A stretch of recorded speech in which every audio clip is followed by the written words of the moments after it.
हमारी आज की कहानी एक ऐसे चोर की है जिसे बहुत सालों तक पुलिस कभी पकड़ नहीं पाई। वो बड़े बड़े बैंक्स लूटता और बड़े आराम से जेल से फरार हो जाता। मगर जो भी लोग इस खतरनाक काम में इन्वॉल्व रहते हैं, क्या उनकी जिंदगी मजे में रहती है या फिर हर वक्त उनको डर लगा रहता है? क्या वो अपने लूटे हुए पैसों से ऐश कर पाते हैं? क्या वो अपने चाहने वालों से मिल पाते हैं? वेल, इस तरह के बहुत सारे क्वेश्चन हैं जो हमारे मन में आते हैं कि इस तरह की लोगों की जिंदगी कैसी होती है। वेल, इन सभी सवालों के जवाब हमें आज की इस कहानी में मिलने वाले हैं। इसलिए अब समय को ना गवाते हुए चलिए जल्दी से शुरू करते हैं आज के इस कहानी को। Hollywood the screen presenting public enemies. Movie की शुरुआत होती है ईयर 1933 से, जो कि golden age of bank robbery के नाम से प्रसिद्ध है। यहाँ एक जेल में बहुत से कैदी मौजूद होते हैं जो अपने काम में लगे होते हैं। उनमें से कुछ लोग उस जेल से भागने के काफी समय से तैयारी कर रहे होते हैं। तभी एक पुलिस ऑफिसर एक नामी चोर जॉन डिलिंगर को उसी जेल में लेकर आता है। कुछ देर बाद सायरन बजते हैं, जो कि एक सिग्नल था जिस पर वो सभी कैदी वहां मौजूद पुलिस ऑफिसर्स को मारने लगते हैं। दूसरी ओर जॉन भी अपने इन्वेस्टिगेशन ऑफिसर्स को मारकर उन लोगों के साथ हो जाता है। असल में जॉन उन सबका लीडर था और वो लोग वहां से भागने के लिए उसी के आने का इंतजार कर रहे थे। वो सभी कैदी पुलिस वालों के कपड़े पहन लेते हैं ताकि कोई उनको पहचान न पाए। मगर तभी उन्हीं में से एक कैदी गुस्से में एक पुलिस वाले को गोली मार देता है, जिसकी आवाज सुनकर उस स्टेशन में मौजूद बाकी पुलिस वाले अलर्ट हो जाते हैं और जैसे ही वो लोग बाहर निकलते हैं, बाकी पुलिस वाले उन पर गोलियां चलाने लगते हैं। इसी बीच जॉन के एक करीबी साथी वॉल्टर को गोली लग जाती है और वो वहीं पर मारा जाता है। अपने करीबी साथी की मौत से जॉन काफी दुखी हो जाता है और जिस आदमी ने उस पुलिस वाले पर गोली चलाई थी उसको मारकर कार से बाहर फेंक देता है, क्योंकि उसकी एक गलती की वजह से जॉन ने अपना एक करीबी साथी खो दिया था। आगे जॉन और उसके साथी एक घर में कपड़े चेंज करने के लिए रुकते हैं और फिर निकल जाते हैं शिकागो की तरफ। दूसरी ओर हम मिलते हैं एक बहुत ही बढ़िया इन्वेस्टिगेटिंग ऑफिसर मेलविन पर्विस से, जो एक चार्ल्स नाम के मुजरिम को पकड़ रहा होता है। लेकिन एंड में चार्ल्स को पकड़ने के लिए वो उसको गोली मार देता है, जिससे उसकी डेथ हो जाती है। उधर जॉन अपने कुछ और साथियों से मिलता है जो उसे गाड़ियां और गन दिया करते थे। जॉन उन लोगों से सबसे बेहतरीन गाड़ियां और हथियार लेकर वहां से शिकागो के लिए निकल जाता है। अब जॉन और उसके साथी एक और बड़ा बैंक लूटने जाते हैं, जहां वो लोग सभी लोगों को हाथ ऊपर करने के लिए कहते हैं। फिर जॉन बैंक मैनेजर को वहां से पैसे देने के लिए कहता है, जिस पर पहले तो मैनेजर लॉक नहीं खोलता, मगर फिर डर की वजह से वो जॉन को सभी पैसे दे देता है। इसी बीच वहां पर पुलिस भी आ जाती है। जॉन का साथी जो बाहर पहरेदारी कर रहा था वो उनको देख लेता है और अंदर सभी को इसके बारे में आगाह कर देता है। इससे पहले कि पुलिस कुछ कर पाती, पहरेदारी कर रहा वो आदमी एक पुलिस वाले की गन लेकर उसको ही हॉस्टेज बना लेता है, जिसके बाद जॉन और उसके बाकी साथी बैंक में से भी कुछ लोगों को हॉस्टेज बना के अपने साथ बाहर ले आते हैं ताकि पुलिस उन पर गोली ना चला सके। और हुआ भी कुछ ऐसा ही है। उन लोगों के पास मासूम लोगों के होने की वजह से पुलिस उनके ऊपर अटैक नहीं करती है, क्योंकि उनको डर था कि कहीं सिविलियंस को गोली ना लग जाए। मौके का फायदा उठाकर जॉन और उसके साथी वहां से कार में बैठकर भाग जाते हैं। जॉन हॉस्टेज बनाए हुए लोगों को दूर जंगल में एक पेड़ से बांध देता है, क्योंकि वो किसी मासूम की जान बेवजह नहीं लेना चाहता था। और उसके इसी नेचर की वजह से वो पब्लिक में काफी फेमस था।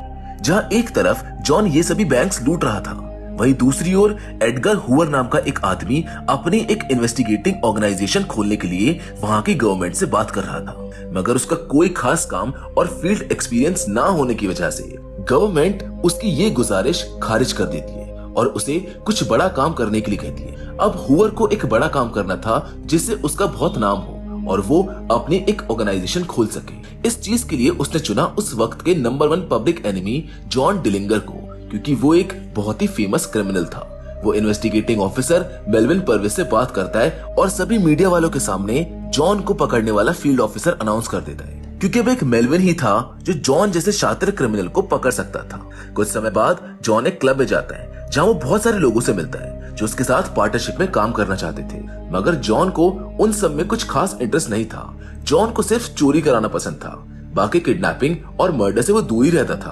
अब उस क्लब में जॉन को रेड ड्रेस में एक लड़की दिखती है जो उसको पहली नजर में काफी खूबसूरत लगती है। वो लड़की उस समय किसी के साथ डांस कर रही थी। फिर वो जाकर अपने दोस्तों के साथ बैठ जाती है। वो लड़की इतनी खूबसूरत थी कि जॉन की नजरें उस पर से हट ही नहीं रही थी।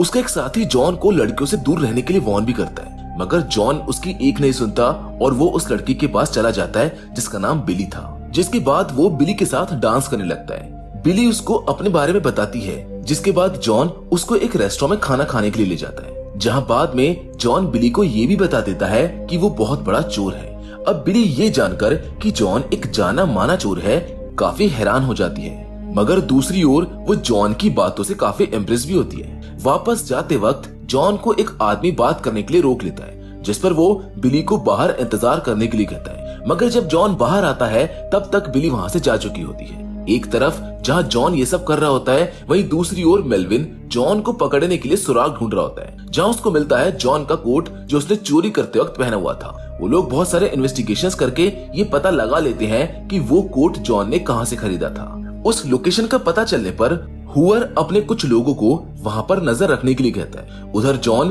बिली को पूरे शहर में ढूंढता है और आखिर में वो उसके वर्किंग प्लेस पर पहुंच जाता है, जहाँ बिली अपने क्लाइंट्स के साथ बिजी होती है। जॉन बिली को उस दिन वहाँ से जाने के लिए कहता है और उसको दोबारा ऐसा कभी ना करने की हिदायत देता है, जिस पर बिली कहती है कि वो जॉन की गर्लफ्रेंड नहीं है, तो उसकी बात वो क्यों माने। जिसके बाद जॉन थोड़ा अग्रेसिव हो जाता है और एक कस्टमर को पीट देता है। उसके बाद वो बिली को वहाँ से लेकर चला जाता है। जॉन बिली को अपने होटल ले जाता है, जहाँ पर वो उसको एक ओवरकोट गिफ्ट करता है। जॉन की आंखों में बिली ने सच्चाई देख ली थी, इसीलिए वो उसके साथ रहने के लिए तैयार हो जाती है। कुछ देर बाद वो दोनों इंटीमेट हो जाते हैं और एक दूसरे से अपनी पास्ट की बातें शेयर करते हैं। उधर होटल का एक आदमी मेलविन को कॉल करके बता देता है कि जॉन उन्हीं के होटल में रुका हुआ है। जिसके बाद मेलविन अपने कुछ आदमियों के साथ जॉन को पकड़ने के लिए आ जाता है। जॉन के साथ उसके दोस्त भी वहाँ पर स्टे कर रहे होते हैं, जिस पर मेलविन जब होटल रूम में नॉक करता है तो वो जॉन के एक साथी नेल्सन से मिलता है, जिसका वो पहचान नहीं पाता और वहाँ से चला जाता है। मगर वो अपने एक आदमी को उस रूम पर नजर रखने के लिए कहता है। इसी बीच जॉन का एक और साथी वहाँ पर आ जाता है और वो दोनों लोग मिलकर मेलविन के एक असिस्टेंट को मार देते हैं। कुछ देर बाद जब मेलविन वहाँ पर आता है और अपने साथी को मरा हुआ पाता है तो उसको बहुत दुख होता है। ये सब होने के बाद जॉन को भी उसके दोस्त पूरी सिचुएशन के बारे में बता देते हैं और वो लोग वहाँ से भागने में कामयाब हो जाते हैं। अब एक बार फिर से जॉन और उसके साथी एक बैंक को लूटने जाते हैं और वहाँ से $74,000 की चोरी करके भाग जाते हैं। अब हुवर मेलविन को कॉल करता है और उससे पूछता है कि जब जॉन अपना काम इतनी आसानी से कर रहा है तो आखिर में वो क्या कर रहा है। जिस पर मेलविन कहता है कि उसके पास फिलहाल जो भी लोग हैं वो इस काम के लिए सही नहीं है, इसीलिए उसको क्वालिफाइड सोल्जर्स की जरूरत है। जिस पर पहले तो हुवर मना कर देता है, मगर मेलविन भी साफ कह देता है कि अगर उसको बेहतर सोल्जर नहीं मिल पाएंगे तो वो अपनी पोस्ट से रिजाइन कर देगा, क्योंकि वो और लोगों की जान खतरे में नहीं डाल सकता है। हुवर मेलविन की बात को समझता है और अगले दिन वो मेलविन के पास कुछ खास ऑफिसर्स को भेज देता है, जिन्हें मेलविन खुद पिकअप करने जाता है। दूसरी ओर हम जॉन को देखते हैं जो एक हॉर्स रेस में बिली के साथ होता है। वो दोनों काफी खुश लग रहे होते हैं, मगर तभी वहाँ पर जॉन का एक दोस्त मजाक में उससे कहता है कि आज तो पेपर के फ्रंट पेज में उसकी एक वांटेड फोटो लगी है, और वो हंसता है। ये बात बिली को बिल्कुल अच्छी नहीं लगती और वो जॉन से कहती है कि मैं तुम्हारे साथ नहीं रहूंगी, क्योंकि आज नहीं तो कल पुलिस तुमको पकड़ ही लेगी और मैं तुम्हें मरता हुआ नहीं देख सकती। जिस पर जॉन कहता है कि वो टेंशन ना ले, क्योंकि वो लोग ऐसे ही नंबर 1 पब्लिक एनिमीज नहीं है, सारी सिचुएशन अंडर कंट्रोल है। जिसके बाद वो दोनों एक होटल में जाते हैं, मगर तभी वहाँ पर पुलिस आ जाती है और जॉन को गिरफ्तार कर लिया जाता है। जेल में मेलविन जॉन से मिलने आता है, मगर जॉन का एटीट्यूड पकड़े जाने के बाद भी कम नहीं हुआ था।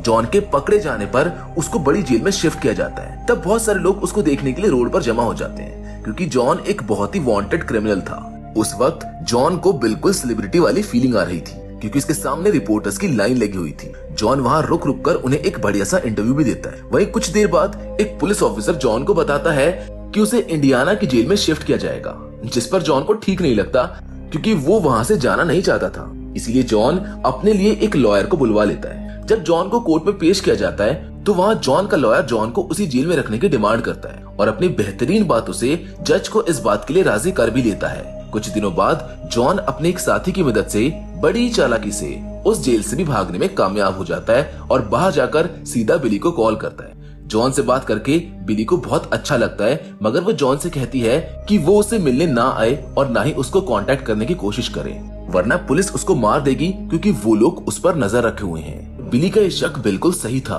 क्योंकि दूसरी ओर सच में पुलिस वाले उसके फोन को टैप कर रहे थे। उन्होंने बिली और जॉन के बीच हुई सभी बातों को सुन लिया था। जॉन बिली से कहता है कि वो परेशान ना हो और वो उससे मिलने जरूर आएगा। उधर जॉन के भाग जाने से हुअर तो जैसे पागल ही हो गया था। क्योंकि वो तो जॉन के पकड़े जाने की वजह से ही अपने ऑर्गेनाइजेशन को खोलना चाहता था, मगर जॉन के बार बार भाग जाने की वजह से हुवर अपने काम में कामयाब नहीं हो पा रहा था। इसलिए अब वो अपने ऑफिसर्स को ऑर्डर देता है कि जॉन जहां भी दिखे उस पर बिल्कुल नरमी ना भरती जाए और उसके जितने भी फैमिली और फ्रेंड्स हैं उनसे अच्छे से पूछताछ की जाए। उधर जॉन अपने कुछ पुराने साथियों से मदद मांगने जाता है, मगर वो लोग जॉन की मदद करने से साफ इनकार कर देते हैं क्योंकि पुलिस उन पर कड़ी नजर रखी हुई थी। कहीं से भी मदद ना मिलने की वजह से जॉन काफी फ्रस्ट्रेटेड हो जाता है। इसीलिए वो एक बार फिर अपने दोस्तों के साथ एक बैंक में चोरी करने का प्लान बनाता है। वो उन सभी के साथ एक पब्लिक थिएटर में ये सारी प्लानिंग करता है और अगले दिन वो सभी निकल जाते हैं एक और चोरी को अंजाम देने। वो हर बार की तरह इस बार भी चोरी करते हैं, लोगों को हॉस्टेज बनाते हैं और भागने की कोशिश करते हैं, मगर इस बार पुलिस ऑफिसर्स हॉस्टेजेस होने के बावजूद भी उनके ऊपर गोलियां चलाते रहते हैं, जिसकी वजह से जॉन के कुछ दोस्त उस चोरी में मारे जाते हैं और वो बड़ी मुश्किल से वहां से निकलकर भाग पाते हैं। उस इंसिडेंट में जॉन को भी एक गोली लग जाती है, जिसके बाद वो सभी दूर एक फार्म हाउस पर जाकर रुकते हैं। जॉन के बाकी दोस्त अपना शेयर लेकर उसके साथ और काम करने से मना कर देते हैं क्योंकि अब रिस्क बढ़ता ही जा रहा था। जॉन का एक खास दोस्त रेड उसको समझाता है कि अब उसके दिन पूरे हो चुके हैं, मगर जॉन को अब भी ये बात समझ में नहीं आती है। दूसरी ओर बैंक वाले इंसिडेंट में पुलिस को जॉन का एक साथी घायल पड़ा मिल जाता है, जिसको बहुत टॉर्चर करते हैं और जॉन की लोकेशन पता लगाने में कामयाब हो जाते हैं। देर रात वो लोग जंगलों के बीच उस फार्म हाउस पर पहुंचकर जॉन के दोस्तों को पार्टी करते हुए देखते हैं। कुछ देर बाद कुछ लोग उस फार्म हाउस से निकलकर जाने लगते हैं कि तभी पुलिस उन पर अटैक कर देती है, जिससे बाकी सभी लोग अलर्ट हो जाते हैं। उस रात बहुत ही भयंकर फायरिंग होती है, जिसमें उस फार्म हाउस की सारी खिड़कियां टूट जाती हैं और सभी दीवारों में गोलियों से छेद हो जाते हैं। बहुत टाइम तक फायरिंग चलती रहती है और आखिर में जॉन और रेड वहां से भागने में कामयाब हो जाते हैं। जॉन का एक और साथी नेल्सन भी एक कार की मदद से भाग रहा होता है, जिसमें वो मेलविन के एक और खास आदमी को मार डालता है। जब मेलविन अपने साथी तक पहुंचता है और उसकी हालत देखता है तो उसका खून खौल उठता है, क्योंकि नेल्सन ही वो आदमी था जिसने पहले भी उस होटल में उसके एक आदमी को मारा था। इसीलिए अब मेलविन पागलों की तरह उसकी गाड़ी का पीछा करता है और मौका मिलते ही अपनी बंदूक की सारी गोलियां नेल्सन के शरीर में उतार देता है। दूसरी ओर रेड को भी पेट पर गोली लग जाती है, जिसको जॉन बचाने की काफी कोशिश करता है, मगर रेड कहता है कि जॉन को उसे और बिली को अब जाने देना चाहिए, जिसको सुनकर जॉन की आंखों में आंसू आ जाते हैं और वहीं पर रेड की मौत हो जाती है। इस वक्त तक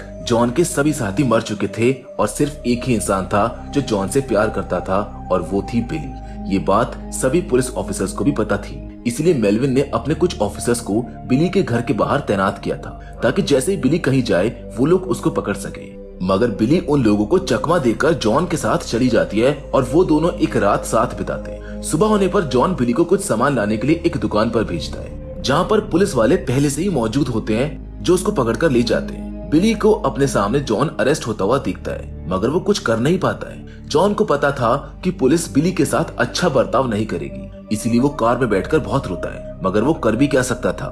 दूसरी ओर पुलिस ऑफिसर्स सच में बिली को बहुत मारते हैं और जॉन के बारे में बताने के लिए कहते हैं, मगर बिली उनसे बार बार यही कह रही होती है कि उसको खुद भी नहीं पता कि जॉन कहाँ पर है। लेकिन फाइनली एक ऑफिसर की मार से फ्रस्ट्रेट होकर वो कह देती है कि जॉन उसके अपार्टमेंट में है, मगर जब वो वहां पर जाते हैं तो वहां पर कोई भी नहीं होता। इसके बाद वो ऑफिसर और भी ज्यादा फ्रस्ट्रेटेड हो जाते हैं। अब वहां पर मौजूद एक फीमेल जेल वार्डन ये सब देख रही होती है। वो मेलविन के वहां पर आते उसको सारी बातें बताती है, जिसको सुनकर मेलविन उस पुलिस वाले को मारता है और बिली, जो कि अब चल भी नहीं पा रही थी, उसे गोद में उठाकर वॉशरूम तक छोड़ के आता है। वो ये जानता था कि बिली की इन सब में कोई गलती नहीं है, वो तो बस जॉन से प्यार करती है।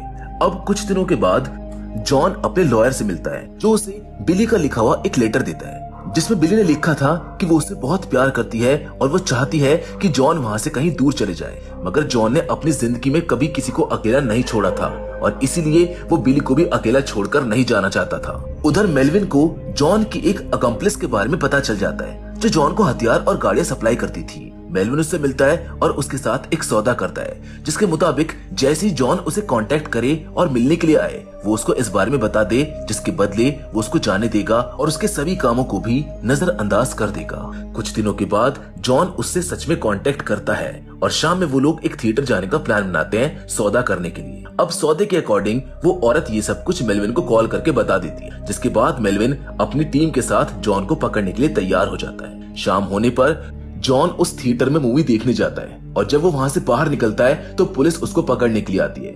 जहां वो लोग धोखे से उसको पीछे से गोली मार देते हैं। अब जॉन का आखिरी वक्त चल रहा है, इसीलिए जॉन मरते वक्त एक डिटेक्टिव के कान में कुछ कहता है। और जब मेलविन उस डिटेक्टिव से पूछता है कि जॉन ने तुम्हारे कान में क्या कहा था, तो वो उसको कुछ कहने से मना कर देता है कि उसने कुछ नहीं सुना। जॉन की मौत की खबर सभी तरफ आग की तरफ फैल चुकी होती है। कुछ दिनों बाद वो डिटेक्टिव जेल में बंद बिली से मिलने जाता है, जहाँ बिली कहती है कि क्या वो अब उसका मजाक बनाने के लिए आया है। जिस पर वो डिटेक्टिव कहता है कि वो बिली के लिए जॉन का आखिरी मैसेज देने आया है, जिसमें जॉन ने उसको कहा था कि बिली को मेरी तरफ से बोलना बाय बाय ब्लैकबर्ड। ये सुनकर बिली की आंखों में आंसू छलक उठते हैं, क्योंकि जॉन ने प्यार से बिली को पहली बार ब्लैकबर्ड ही कहा था। ब्लैकबर्ड ही वो सॉन्ग था जिस पर जब वो पहली बार मिले थे तो उन्होंने डांस किया था। इस सब के 1 साल बाद खबर आती है कि डिटेक्टिव मेलविन परविस ने आत्महत्या कर ली है और बिली को कुछ सालों बाद जेल से रिहा कर दिया जाता है, जिसके साथ ये कहानी यहीं पर खत्म हो जाती है। तो दोस्तों, ये कहानी 3 लोगों की जिंदगियों के आसपास घूमती है। पहला जॉन, दूसरा डिटेक्टिव और तीसरी बिली। इन सभी की जिंदगियां कनेक्टेड थी, जिनका लिंक था जॉन, क्योंकि उसके मरते ही इन दोनों की जिंदगी भी बर्बाद हो गई। वेल, ये कहानी बहुत नॉर्मल कहानी नहीं है। इसके काफी पहलू हैं जो हम अपनी असल जिंदगी में इम्प्लीमेंट जरूर कर सकते हैं। बाकी इस पर आपकी क्या राय है, आप हमको कमेंट करके जरूर बताइएगा। पर फिलहाल आज की इस वीडियो में तो बस इतना ही, लेकिन हम फिर से जरूर मिलेंगे, और वो भी एक और नई इंटरेस्टिंग कहानी के साथ। लेकिन तब तक के लिए धन्यवाद।